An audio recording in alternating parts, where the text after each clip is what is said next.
Tahun 2023, DP3AP2KB Kabupaten Parigi Motong akan bangun rumah aman sebagai salah satu upaya mewujudkan Kabupaten Layak Anak atau KLA. Hal itu diungkapkan oleh Sekretaris DP3AP2KB Kartikawati SKMMM saat ditemui usai pertemuan koordinasi dan kerjasama lintas sektor pencegahan kekerasan terhadap perempuan, kekerasan terhadap anak, dan tindak pidana perdagangan orang di Kabupaten Parigi Motong tahun 2022 di Aula Kantor Bapelitbangda Selasa 6 Desember 2022.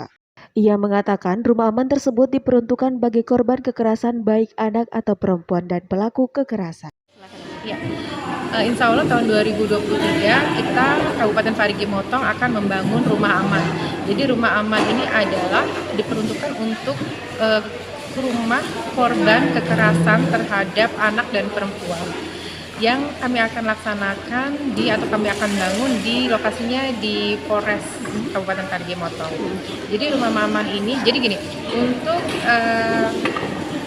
sekarang kan anak tidak bisa dipenjarakan walaupun dengan kasus apapun. Kemudian anak juga, korban-korban anak juga perlu mendapat perlindungan. Dia harus aman, kemudian harus dilindungi juga. Nah, salah satu tempatnya adalah rumah aman tersebut. Nah, bagusnya dilaksanakan atau dibangun di Polres karena tidak perlu lagi penjagaan yang ketat karena memang lokasinya sudah dekat, kami anggap itu aman gitu, karena ada penjagaan, piket dan lain sebagainya. Nah, rumah aman ini memang termasuk salah satu kriteria atau indikator dari Kabupaten Layak Anak. Seperti kita ketahui bahwa Kabupaten Parigi Motong akan menuju Kabupaten Layak Anak, sehingga anak-anak baik dia sebagai korban ataupun dia sebagai pelaku, begitu juga dengan perempuan, kalau membutuhkan rumah aman itu akan bisa kita laksanakan. Ia menuturkan rencananya rumah aman tersebut akan dibangun di wilayah kantor kepolisian Resort Polres Kabupaten Parigi Motong, sedangkan untuk anggaran pembangunannya bersumber dari anggaran daerah. Ia berharap Dewan Perwakilan Rakyat Daerah Kabupaten Parigi Motong dapat membantu melalui sokongan anggaran untuk pembangunan rumah aman tersebut. Jadi kita baru proposal tahun ini kita ajukan untuk pembangunan. Oke, itu dari DPR langsung dananya atau memang dana sharing dari dana dari Pemda, dari pemerintah daerah. Itu kita minta dukungan juga dari DPR sama pembangunan.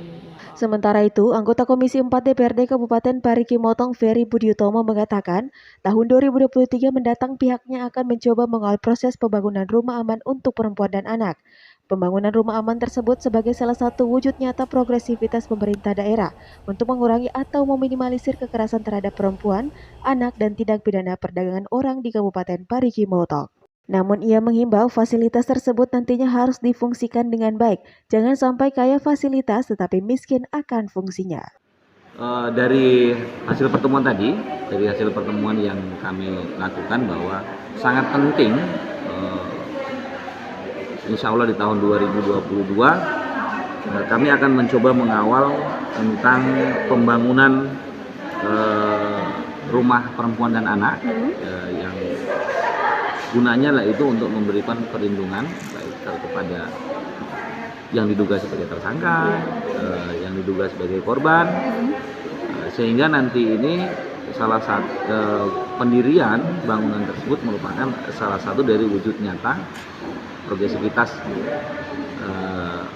pemerintah daerah Kabupaten Parigi Motong serius untuk mengurangi dan meminimalisir tingkat kekerasan pada semua segmen baik dari perempuan, anak maupun perdagangan orang di Kabupaten Parigi.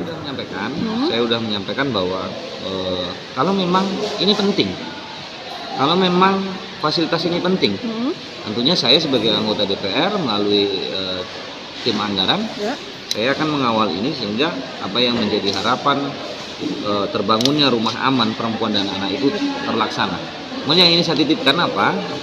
Jangan kemudian pada saat kita mengajukan bangunan infrastruktur dalam bentuk apapun, kita lupa akan fungsinya. Saya tidak mau kita kaya tentang fasilitas, tapi kita miskin dengan fungsi. Betul. Siap. Menurut Ferry, penanganan dan pencegahan terhadap kekerasan perempuan dan anak di Kabupaten Parigi Motong belum berjalan maksimal, karena ia menduga masih banyak kasus yang belum atau tidak terlapor kepada pemerintah. Kalau menurut saya secara pribadi ya, belum begitu maksimal sih. Oke. Belum begitu maksimal karena saya masih menduga masih banyak kasus di luar sana yang tidak terlaporkan ke pemerintah ke daerah melalui dinas perlindungan anak dan perempuan ini tadi. Nah, maka kemudian saya pengen mengajak semua pihak yang berkepentingan dari mulai desa, Siap. kecamatan, kabupaten, bahkan sampai ke OPD tingkat selanjutnya untuk memberikan apa sih yang harus kita lakukan sebenarnya ini persoalan. Ia membeberkan ada 3 hal yang dapat melatar belakangi tindak kekerasan tersebut, yakni latar belakang ekonomi, pendidikan, dan pemenuhan hak-hak masyarakat dari pemerintah masih belum merata. Olehnya, ia mengajak kepada seluruh masyarakat mulai dari tingkat desa, kecamatan, kabupaten, serta organisasi perangkat daerah terkait untuk bersinergi bersama dalam melakukan upaya pencegahan kekerasan terhadap perempuan dan anak. Karena kalau kita melihat latar belakang terjadinya kasus kekerasan ini di Parigi Motong itu hanya 3 penyebabnya yang terbesar ya. Mungkin ada penyebab lain. Karena kalau kita melihat latar belakang itu yaitu 1 ekonomi, kedua memang latar belakang pendidikan, dan yang ketiga pemenuhan hak-hak dari pemerintah kepada masyarakat itu masih dirasakan belum merata. Saya pikir itu yang menjadi PR besar kita, sehingga bersama-sama kita tidak boleh apatis. Kita harus lebih aware. Dinas sebagai perwakilan pemerintah dari semua sektor OPD yang diperintahkan untuk meminimalisir atau memberikan perlindungan terhadap upaya-upaya kekerasan terhadap perempuan, anak, dan perdagangan orang ini harus turun ke lapangan, membuat strategi yang bisa diterima sesuai dengan kearifan lokal di daerah kita masing-masing.